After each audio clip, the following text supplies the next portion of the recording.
and welcome to my review of The War of the Worlds 2019 Episode 3, Miniseries Episode 3. This last episode basically it's basically following on from Episode 2. We've got George, Amy, Frederick, and this old woman and this little girl hiding out in this, apparently it's an orphanage according to my description on the recording thing, but it's not really made clear what it is. And the alien, one of the tripods crashed onto the house at the end of towards the end of episode 2, and now there's some aliens around. There's some aliens around here, and I was interested. Oh, what are they going to look like? Are they going to tease us with them? I'm not sure what the 2005 ones looked like in the film, but the 90, I'll have to have a check of that, and then tell you in the ranking of the series. But the 1953's ones were just these big, fat, not blobby creatures, just these fat creatures with some long arms with suckers on their fingers, and the eye was sort of like a multicolored thing, sort of a multicolored eye thingy, and they got scared by the main female character screaming at them. At least the flying machines, that not tripods, but flying machines were better.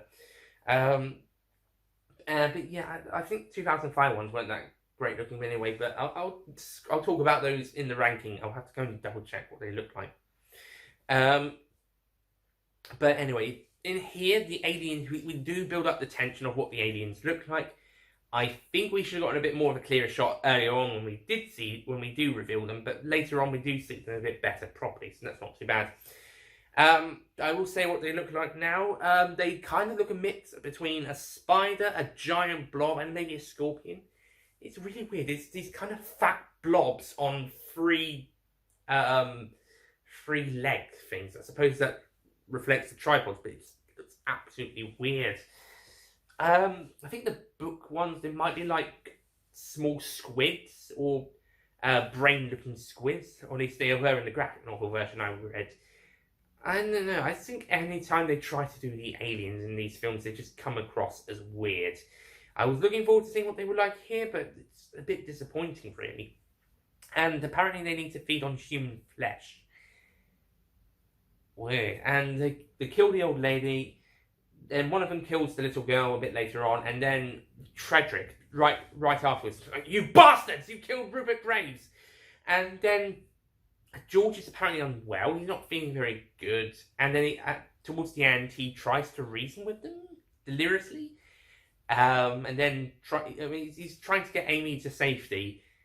But I don't know. I think his sacrifice is in vain. I think it's a bit stupid. It's a bit pointless. And this was the character death that I was mentioning in the last review. That this George in the book survived, as did Amy. The husband and wife survived the book, and pretty much every main character you see in every other adaptation is the George-esque character. But here, this is the first and only time that we have this character dying. Right, hi, sorry, just changed location because I got, company joined me, home. But yeah, George dies. I don't know if I like that. I don't know. He's supposed to be the main character, at least in this adaptation it's Amy, but the main male character who survives, and in this case he dies. I mean, you could kind of predict it, but yeah, I don't really like this because if it's trying to be more faithful to the book, the guy should survive and live a happy life with his wife. I don't mind other characters dying, but these two should survive together. But yeah, he dies. Yeah. Also, during the time gap between changing location filming, I checked out a clip from the 2005 film for the aliens. Actually, those aliens look pretty okay. Very CG'd, these ones, to be honest. But yeah, the design's not too bad. It's less disappointing than this one. I think the most disappointing one is the one from the 53 film, though. Because that just looks weird. But anyway, yeah, I don't know. I don't really like the idea of George dying. And there is even more story centered on the future scenes. I don't think these future scenes were needed. I think we could have been fine just telling this story. Don't need the future stuff. It's an interesting take, but I think it's a bit pointless, to be honest. I think it would have been fine if we just focused on the story as it was. Don't really need this whole future stuff. Like I said, you could have made only 2 episodes or 5 half-hour episodes out of this if you cut these future stuff out, and also some of the stupid scandal stuff from episode 1. But yeah, at least Amy survived. Well, it's obvious if you've seen the future stuff. Pretty much establishes that. In the future scenes, we see Ogilvy trying to come up with a way to fight back whatever's causing the post-apocalyptic future, causing the problems, and we just kind of tie in the end of the book in a way with this bit. As in the book and the other film, is the Martians are defeated by bacteria, and in this series they try to explain that the Martians were killed from eating rotten flesh, because they're eating flesh, and they, instead of kidnapping people, they're eating them straight ahead, and they get infected by the disease. So that's what kills them in the end. And the bacteria might have had a play in it after all, and they used the bacteria as a way to sort of kill off the red weed and whatever's stopping the crops from growing. Much to Jonathan Aries' character. Jonathan Aries is in this series, by the way, as a religious guy. I suppose he's that religious guy from the book then, except in the future scenes. Well, they moved Overgree around in this series and in the 2005 film. So yeah, characters are left, right, and centre in the adaptations. But yeah, he's not really so for it because he's a man of God. But Ogilvy, not a man of God. But Ogilvy, who's not a man of God, hopes to use this as a way to make crops grow back. And I think Amy does sort of think about hope when in the final scene, because it doesn't really make a lot of sense. Also, in the scenes when the war was taking place, she gets back to Woking and finds the letter George left for her at the end of episode 1, start of episode 2. But we don't actually know what it says. I couldn't read that writing, and there's no voiceover, so I don't actually know what it says. And yeah, and it's sort of, there is quite a bit of what happened actually left over. I mean, we don't actually see the Martians getting killed off as a whole. We don't see the great victory they keep talking about, and the ending of the future scenes are also left in question. So this episode actually leaves quite a lot of doors open, but at the same time, it's not very satisfying conclusion. I mean, yeah, people probably think the whole bacteria that killed the Martians saved the day thing at the end of the book, and especially at the end of the 2005 film, maybe also the 53 film as well, was an anticlimax. But I think this one kind of makes it even more. I don't think the whole bacteria thing is the anticlimax here. I think the fact that it just doesn't fill in some there's some gaps left. It's a bit of an awkward ending. So on the whole, War of the Worlds episode 3, it's good, but I think again, it's like at the end of episode 2, which wasn't so much of a big problem because that was where they got to at the end of that stage. But episode 3 focuses quite a lot on being trapped in this orphanage, and we don't really see how the Martians actually get killed. Maybe the bacteria, the diseases, maybe that's what did kill them, and it's helping to get rid of this red weed and stuff in the future, make the land more habitable, but it doesn't really work. And also, at the end, with Amy finding the letter, everything's still normal. So how did the planet get so Mars-like? Yeah, again, the future stuff, if that was taken out, you wouldn't have lost anything. So yeah, apart from Oakley's return, but to be honest, him apparently dying would have tied in with what would have happened in the book, at least to an extent. I don't like how they killed off George, because he's supposed to be the main character from the book. I mean, like I say, I think Amy's the main character of the series, but at least George should still be alive at the very end as well, especially if they're trying to be the faithful to the book. I think this one is hard. I think setting wise, time zone wise, is probably the most faithful, but it's also very unfaithful at the same time. I don't think we're going to ever get a truly faithful version of the War of the Worlds on screen anyway. Maybe in audio, like maybe, I don't know, perhaps, but on screen there's always going to be some sort of big difference, such as change in time zone and location, changing characters, their attitudes, or just big changes to the story as we go through them. I don't know which is the most faithful adaptation. Like I said, this one probably would be setting wise, maybe character wise to an extent, but there's so much difference here, so much change that it's also probably the most different as well.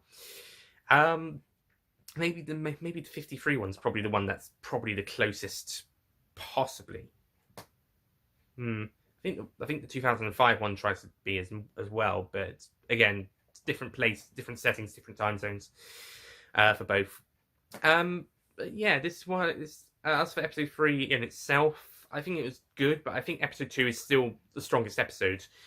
That being said, it's still better than episode 1.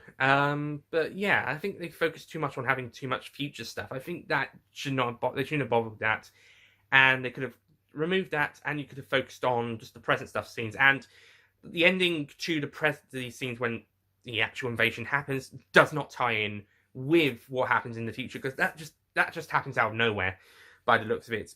There's no hint during the invasion scenes to what happens in the future. There is absolutely no hint of that. There's not even any red weed scattered around. We don't even know how the Martians were defeated. Or at least, well, you could argue bacteria, but yeah, it's not really stated. If they just said, "Oh, bacteria killed the aliens," then yeah, it's pretty much as soon as they realised that probably would have worked.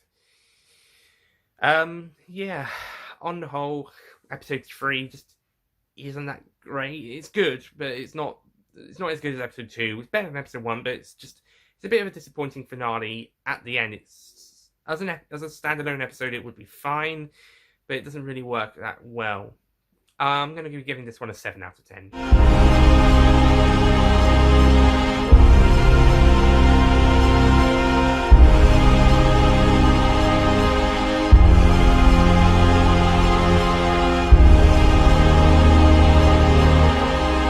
A bit of a disappointment, to be honest. I think this series tried to capture the spirit of the book, but I just don't think it succeeded. I think they changed too much, and it just ultimately became the most different incarnation of the series, of the visual adaptations of the book, despite trying to be in the same time zone at about early 1900s, trying to be in a similar time when the story was set, trying to be like that, but the rest of it is just so different and changes so much, and it wouldn't be so bad if some of them were pretty good, but some of the changes are just so questionable.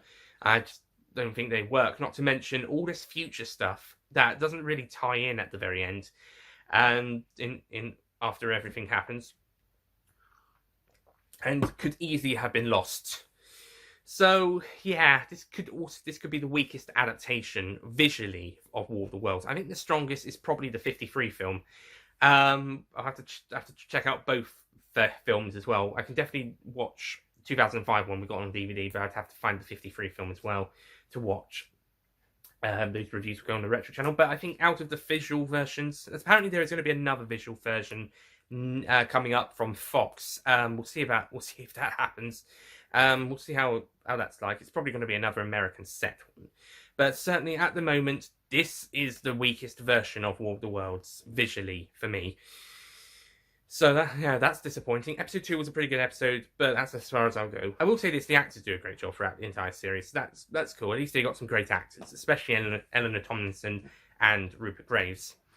So anyways, that's it from me. Thank you for watching. I'm going to do a quick ranking of this mini-series, and then that's it. We're done from this mini-series. I'll see you guys next time. Goodbye.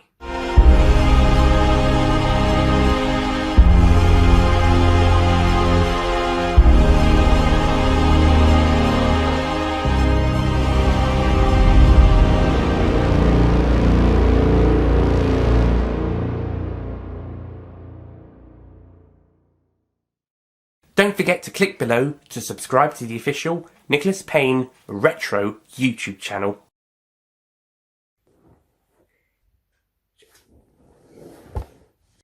I think this series as a whole tried. I think it tried, but on the whole, I don't think it's caught the same spirit of the series. This was pretty good as well, but